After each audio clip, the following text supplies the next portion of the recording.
The cargo hold smelled of burnt metal and old oil, the scent of a ship too often repaired and never quite restored.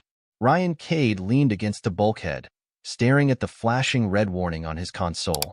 Unregistered life form detected. Bay 3. Well, that's just great, he muttered, rubbing a hand over his stubbled jaw. He hadn't picked up any passengers. Hell, he hadn't even stopped at a station with life support in weeks. Ryan grabbed his sidearm from the wall and moved cautiously down the narrow corridor of the Drift Ghost, his beat-up cargo hauler. The ship creaked around him, old but reliable. It wasn't much, but it kept him moving, kept him far away from the life he'd left behind. Bay 3's doors hissed open, revealing rows of steel containers stacked like forgotten promises. Something shifted in the shadows. "All right, whoever you are," Ryan called, gun raised. "You've got 10 seconds before I—" A figure stepped forward, tall, lithe, skin pale like the light of distant stars. Her hair shimmered in hues of silver and violet, and her eyes, black pools with shifting galaxies trapped inside, locked onto his. She wore a skin-tight bodysuit of some dark, unfamiliar material, but what caught Ryan's attention was the thin, luminescent veins tracing across her arms and collarbone, pulsing faintly like circuits beneath her skin. A bioengineered alien. His stomach twisted. He'd seen her kind before. Not in person, but in classified files during his military days. The girl stared at him. "You are human." Her voice was smooth, oddly mechanical. Ryan kept his gun leveled. "And you are not supposed to be here." She tilted her head slightly, as if processing his words. Then, she spoke the last thing he expected. "I am a weapon." Ryan didn't lower his gun. "That's supposed to scare me?" She blinked, uncomprehending. "It is not meant to scare. It is a fact. I was created for destruction. That is my purpose." He studied her carefully. She didn't move aggressively. No tension in her stance. But those veins pulsing under her skin, were they just aesthetics, or something far worse? "Yeah? You got a name, weapon?" She hesitated. "Zira." "All right, Zira. Mind telling me how you got on my ship?" "I do not know." Her gaze flickered to the cargo containers. "I was transported. Then I woke here." Ryan frowned. If she was part of some black site experiment, someone would be looking for her, which meant he was in deep trouble just by breathing the same air as her. The girl's strange, unreadable expression shifted slightly. She looked down at her hands. "They made me to kill," she said again, quieter this time. Ryan exhaled sharply. "They?" "The ones who created me. I was trained to follow orders. I do not question. I obey." Something in the way she said it made his gut tighten. "You're saying if I tell you to kill me, you'll do it?" A flicker of hesitation. "If I am ordered." "But no one's giving you orders now." She was silent. Ryan studied her carefully. Whoever had built her, they had drilled something deep into her mind. She wasn't a person to them, just a tool. And maybe, in some cold part of herself, she believed that. But Ryan had spent too much time around military brass to stomach that kind of thinking. He'd seen good people turned into nothing more than weapons, just cogs in a war machine. He'd been one of them once. He lowered his gun. "All right, Zira. If you were made to take orders, then here's your first one. You're not killing anybody on this ship." She blinked. "But, no, but." "That's the order. Got it?" She stared at him for a long moment before nodding, slowly. "Understood." Ryan sighed and holstered his weapon. He already regretted this. They didn't have long before trouble found them. The distress signal came through his ship's comm barely 6 hours later. A coded military ping, standard for bounty retrievals. Someone was looking for her. Ryan cursed under his breath. "We're gonna need to get you out of here," he muttered, pulling up the ship's navigation. Zira sat quietly in the co-pilot seat, watching him with unnerving stillness. "Who is hunting me?" she asked. Ryan didn't know, but he could guess. The Syndicate? The Dominion? Some Black Ops faction with no official name? Didn't matter. "People you don't want to meet," he said, fingers flying over the console. "People who'd rather drag you back in pieces than let you walk free." She was silent for a long moment. Then, softly, "That is what I was made for." Ryan stopped. He turned to face her. Listen to me, Zira. I don't give a damn what they made you for. You think because someone cooked you up in a lab, that's all you are? Her gaze didn't waver. Yes. Ryan leaned forward. Bullshit. Her lips parted slightly, as if the word confused her. You're here, he continued, breathing, thinking. You had the chance to kill me, and you didn't. That means something. She looked down at her hands again. The glow of her bioluminescent veins pulsed faintly.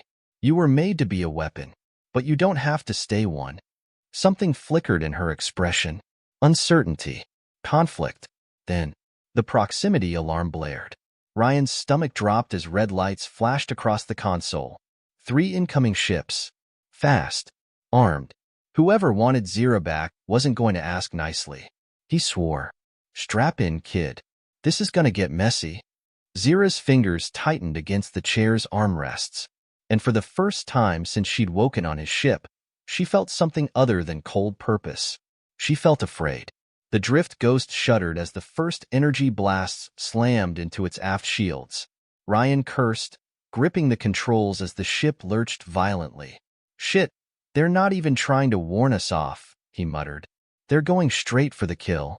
Zira watched the flashing red warnings on the console, her fingers tightening against the armrests. Who are they? She asked. Ryan's eyes flicked to the tactical display. 3 ships.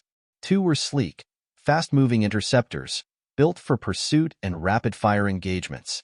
The third was a bulkier gunship, likely carrying a retrieval crew. They weren't standard Dominion military. No identifying markers. That meant Black Ops or mercenaries. They don't need a name, he said. They just need you back.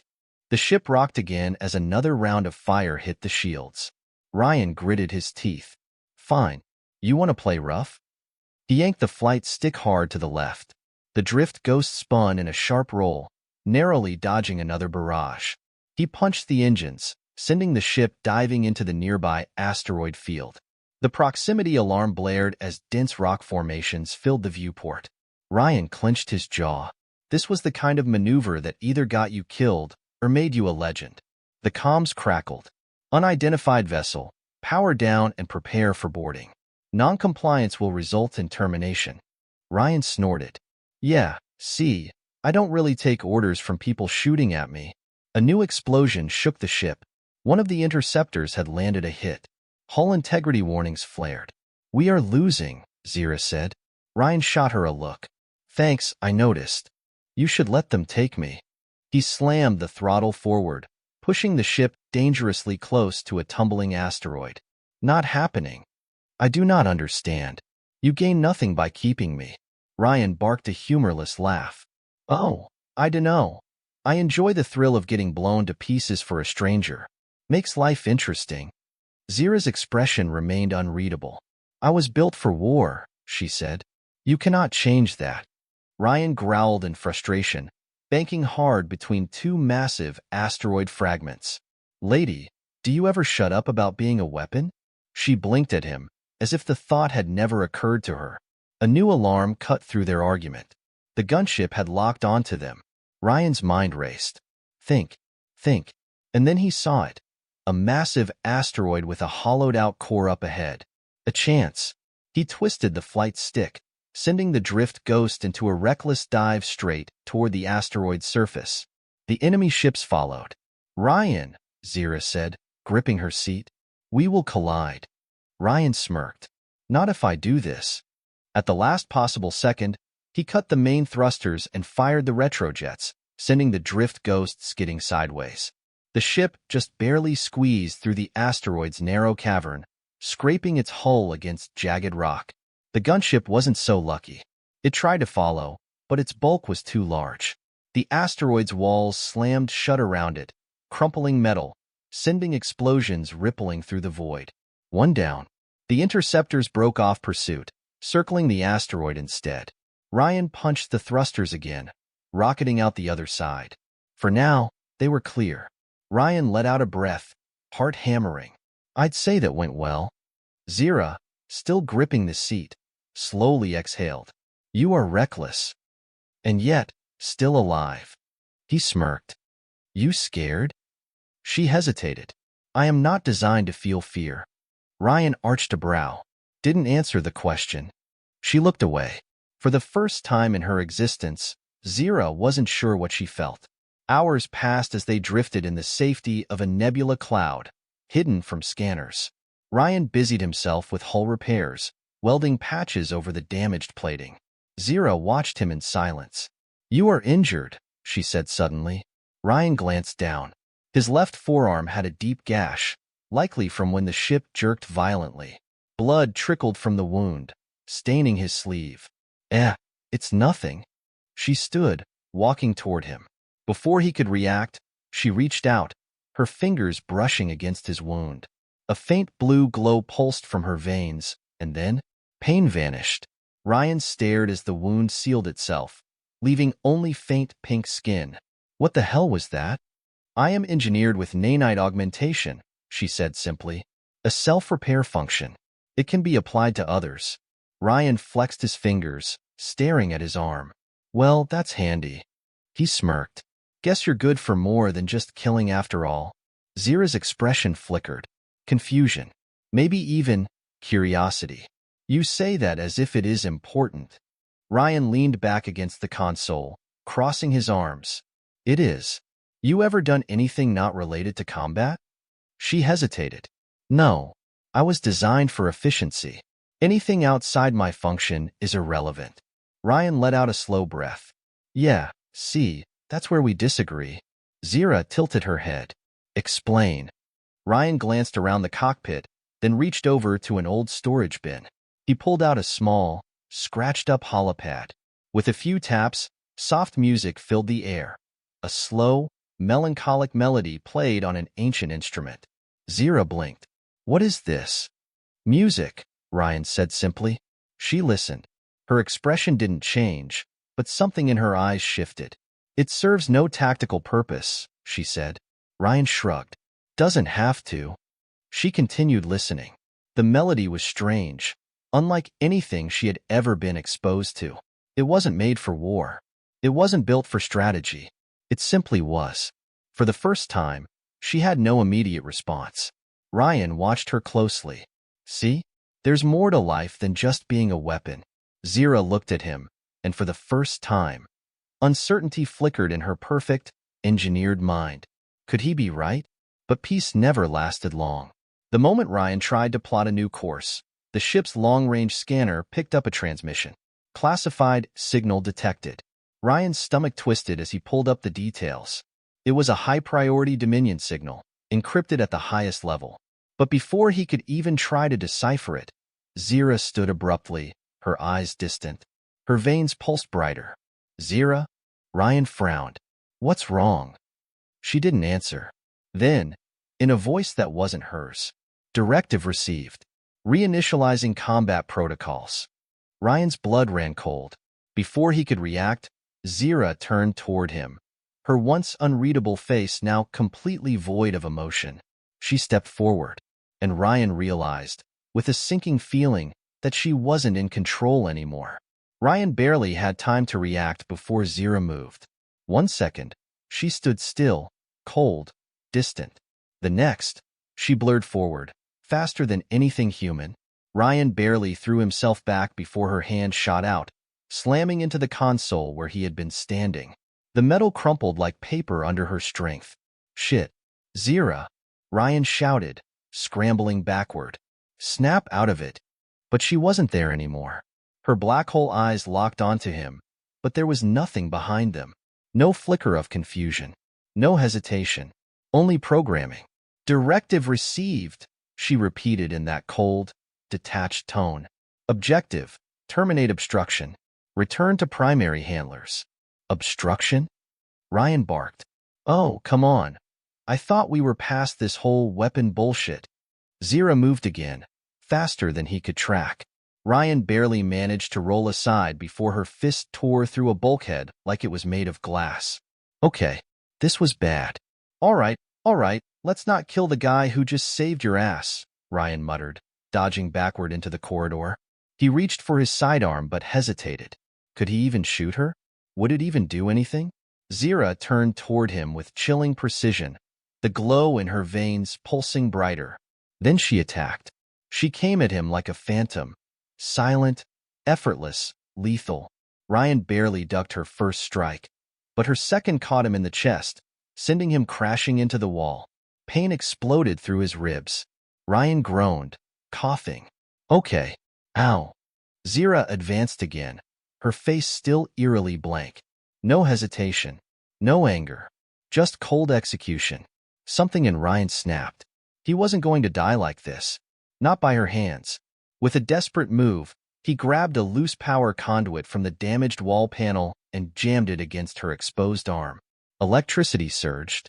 Zira stiffened as blue-white energy crackled over her skin, her muscles locking up.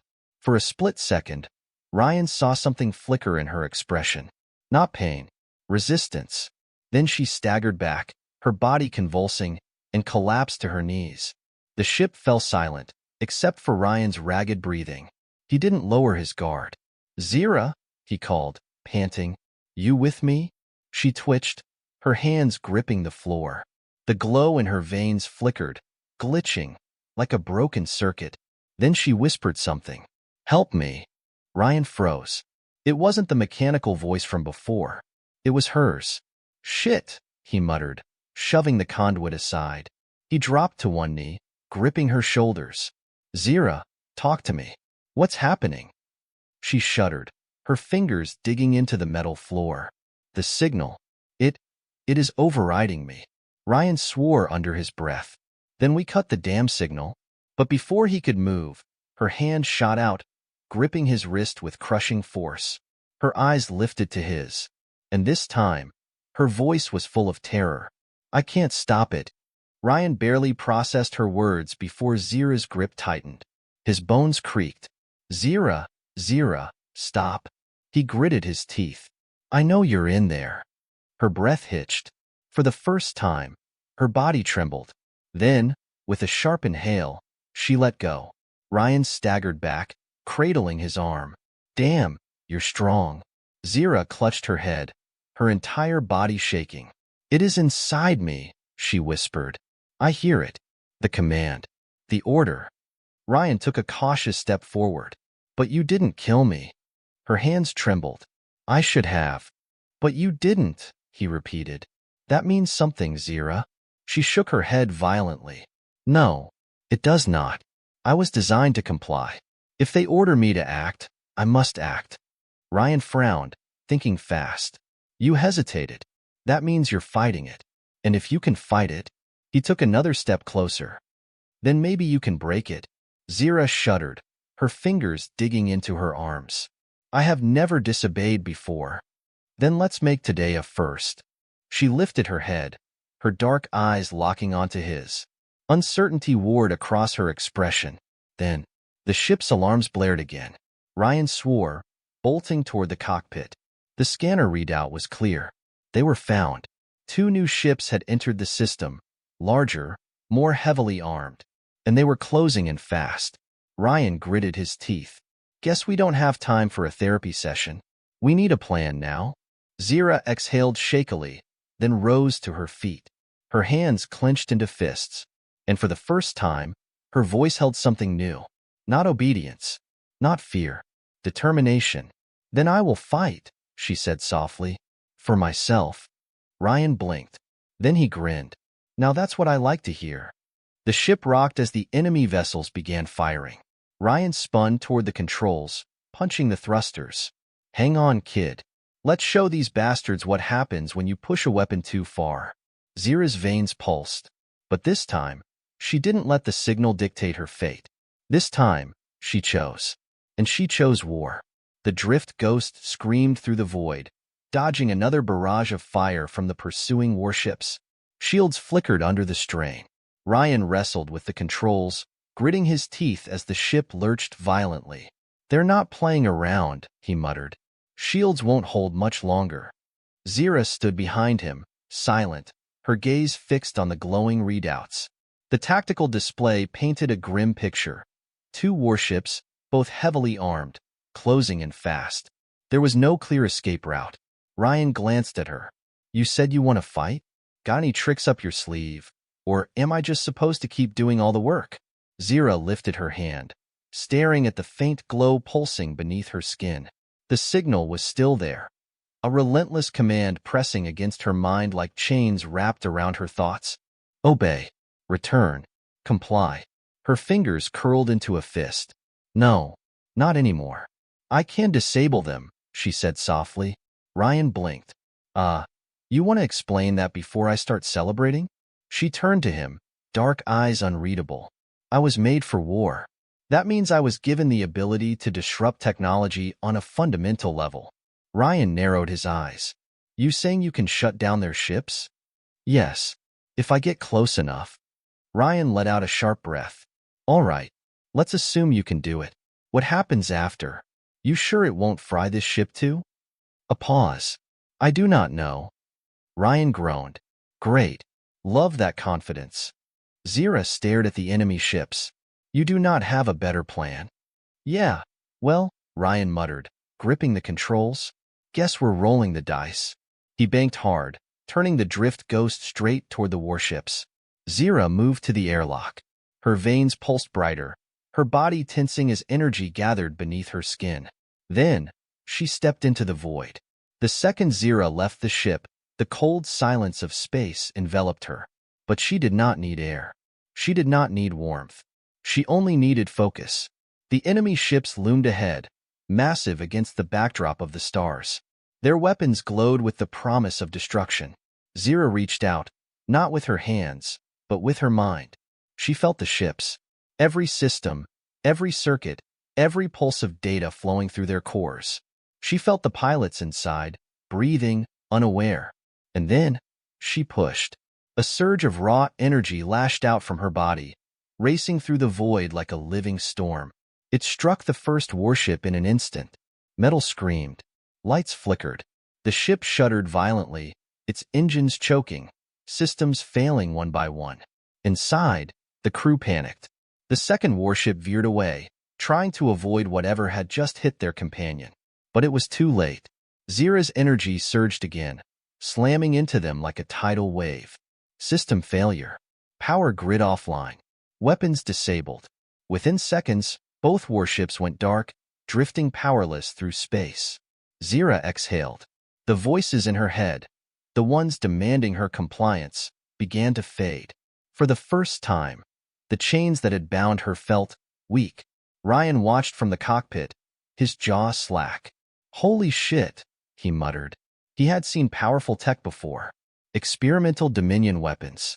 Black market cyber warfare tools. But this was something else. Zira drifted back toward the ship, her body still glowing faintly with residual energy. Ryan opened the airlock, catching her as she stumbled inside.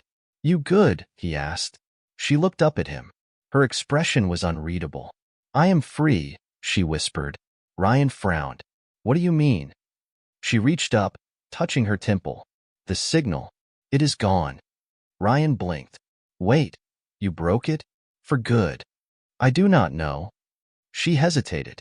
But I cannot hear them anymore. Ryan exhaled. Well, that's a start. Zira looked back at the drifting warships. They will recover.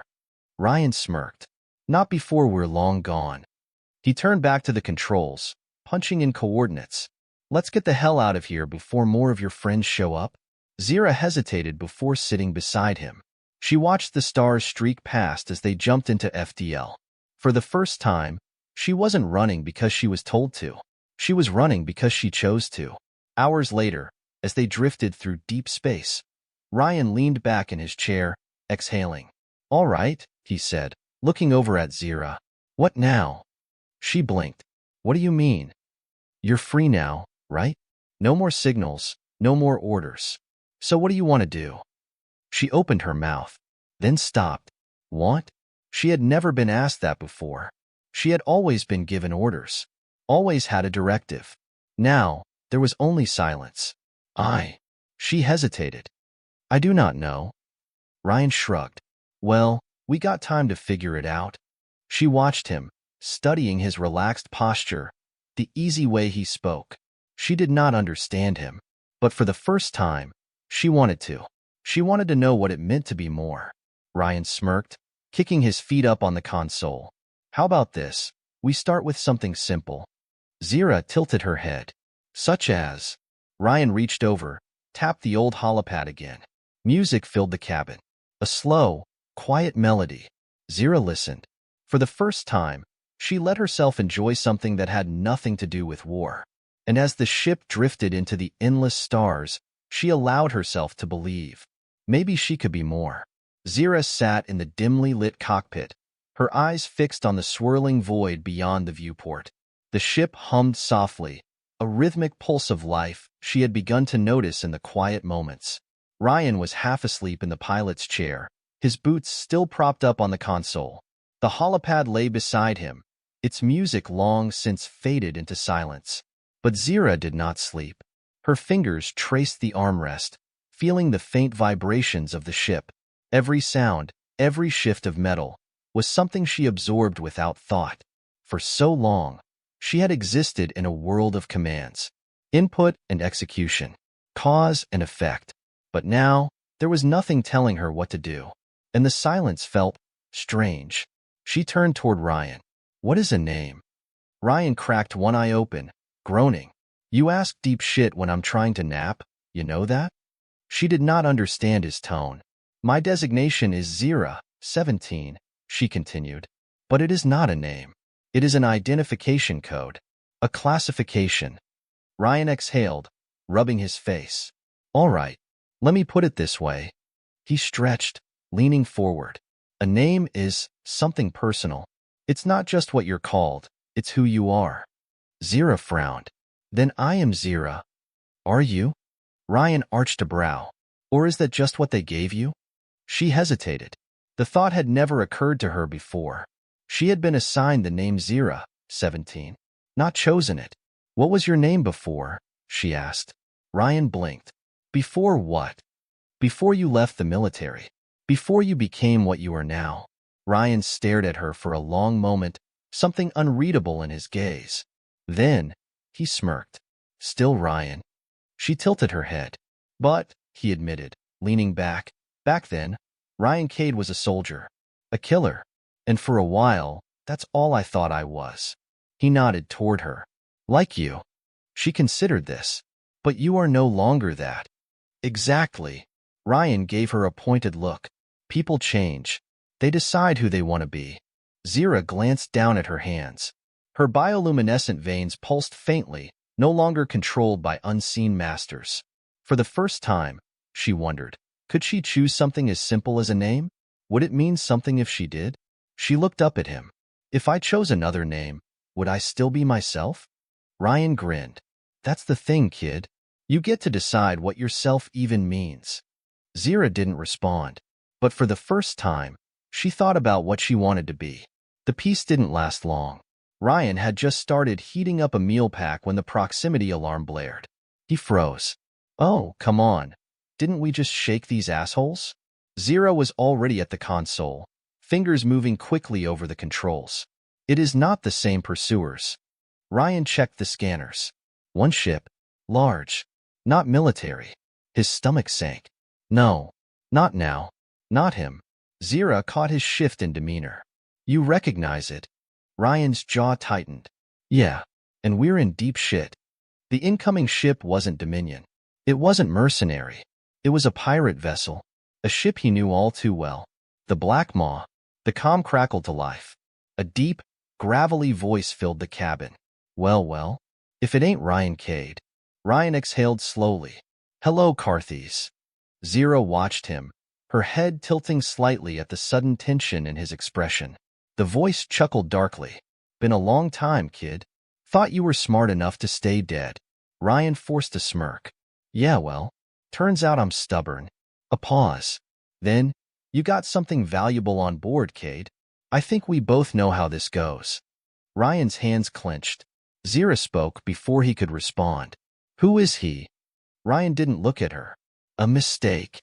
The Black Maw loomed closer, blocking their path. And Zira, for the first time, saw something in Ryan's eyes that she hadn't before. Not just anger. Not just defiance. Something deeper. A shadow of the past. One that had finally caught up with him. The Black Maw was a predator in the void.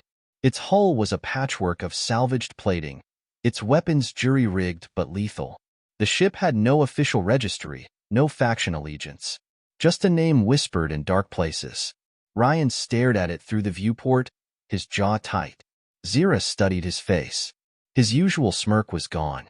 His posture, always loose and casual, had hardened into something else. Not fear. Something colder. "You knew this would happen," she said. Ryan exhaled sharply. "Not this." He gestured at the ship. "Carthes and I got unfinished business, but I figured I had more time before it caught up to me." Zira's head tilted slightly. "Who is he to you?"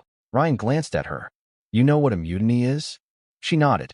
A deliberate overthrow of command. "Yeah." Ryan looked back at the Black Maw. "I led one."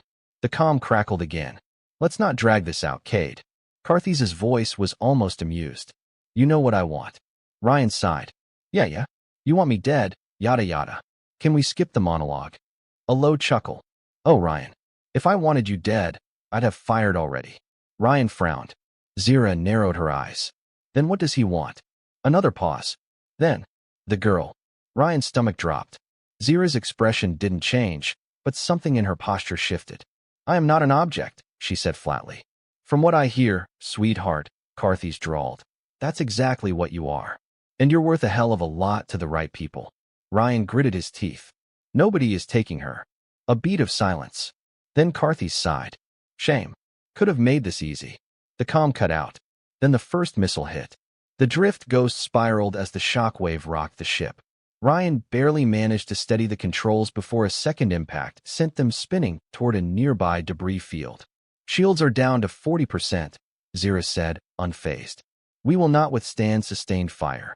Ryan cursed under his breath. "Yeah, thanks for the update." The Black Maw loomed closer, its weapons charging for another strike. "All right," Ryan muttered. "We need options." Zira was already analyzing the battlefield. "There is an abandoned orbital facility nearby," she said, pulling up a map. "Heavily damaged.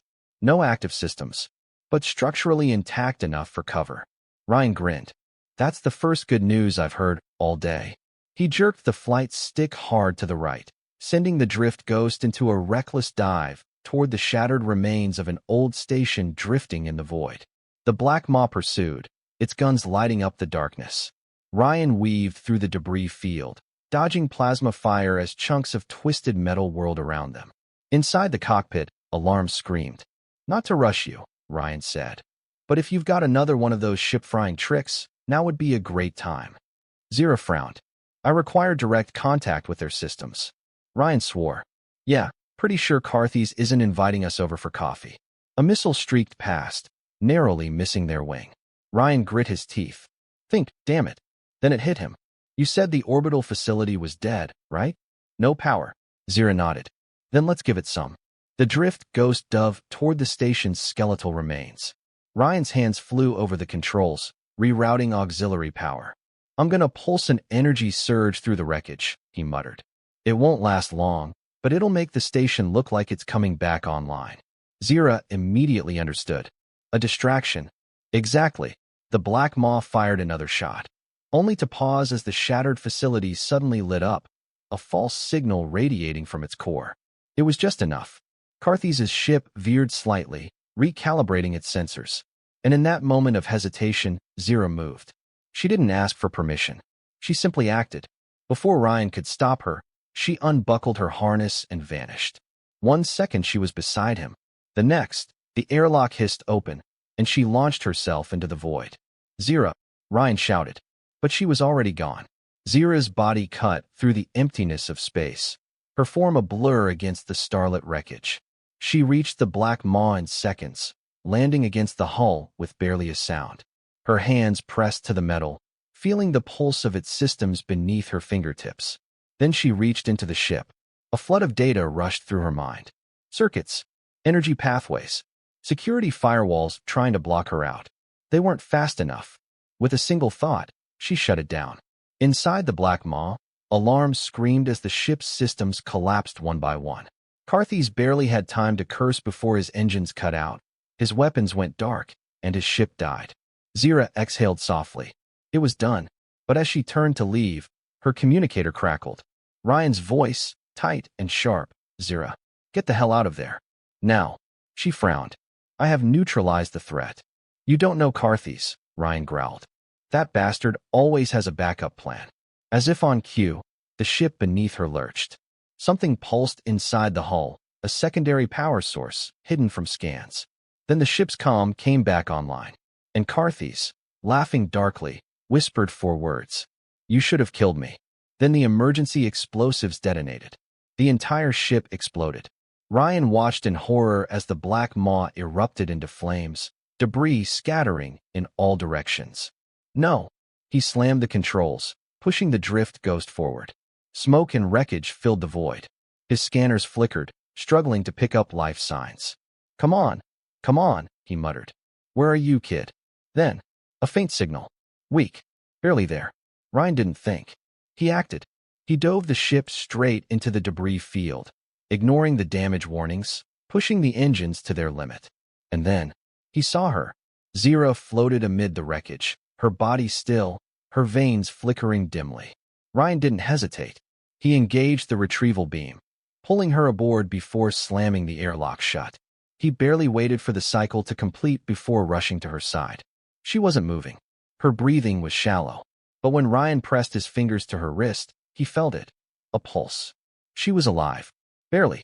Hang in there, kid, Ryan muttered, lifting her into his arms. You don't get to die on me yet. As he carried her toward the med bay, he scowled toward the viewport, where the last remnants of the black maw burned away. Next time, he muttered, we make sure the bastard stays dead. Zira drifted in darkness. She had no body here, no form, only thought. She was used to silence, to the stillness of nothingness between directives. But this was different. This wasn't control. This wasn't programming. This was death. Or at least, it should have been. She heard something distant. A voice. Come on, Zira. Stay with me, damn it. Ryan. Zira's eyes fluttered open. The first thing she saw was dim cabin lights. The second was Ryan, hovering over her, his face lined with exhaustion. He let out a breath of relief. There you are. She blinked slowly, her body aching in ways she had never experienced before. I survived. Ryan snorted. Yeah, barely. You really gotta stop jumping off ships. Zira shifted slightly. I neutralized the enemy. Ryan gave her a look. Yeah, and nearly got yourself blown to pieces. You ever heard of self-preservation? She hesitated. No one had ever taught her to value her own survival before. Ryan leaned back, rubbing a hand over his face. Look, I get it. You think you're just a weapon. That your life only has value if it's being used for something. His voice lowered. But that's bullshit, Zira. She frowned. Then what am I? Ryan met her gaze. You're you. And that's enough. Zira didn't respond. Because for the first time, she wanted to believe him. 3 days passed before Zira could walk again. Ryan insisted she rest, but she didn't like feeling weak. She had been designed for battle, built for endurance. Yet now, after everything, she felt human. Ryan had set the ship on a course far from Dominion space, avoiding patrol routes, staying in the quiet parts of the galaxy where no one asked questions. But Zira knew it couldn't last forever. She found Ryan in the cockpit, staring at a star chart. You're brooding, she observed. Ryan smirked. I don't brood. I contemplate. She sat beside him. You are concerned they will come for me again. Ryan sighed. Yeah. People don't just let go of their weapons, Zira. And you? You're a hell of a weapon. She looked down at her hands. They were hers now, not theirs. Ryan turned to her. So, what do you want to do? The question weighed heavier than before. What did she want? For so long, her purpose had been dictated to her. Kill this. Destroy that. Complete the mission. But now, the mission was gone. The orders were silent. She looked out at the stars. I want to go somewhere they will never find me. Ryan nodded. Yeah, we can do that. She hesitated.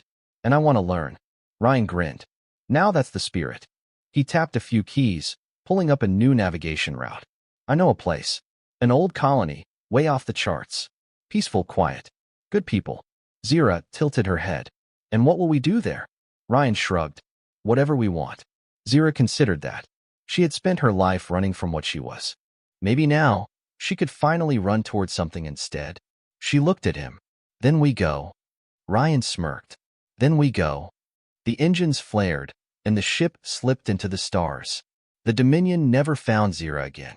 The bounty on her name faded, buried under classified files, lost in the bureaucracy of a dying empire. In time, she became a ghost, a rumor, but she lived. In a quiet place on a quiet world, far from war and machines, a girl once made to kill learned how to paint. She learned how to read stories, how to feel the warmth of the sun on her skin, how to laugh. She was no longer a weapon, no longer a tool for someone else's war. She was just Zira, and for the first time, that was enough.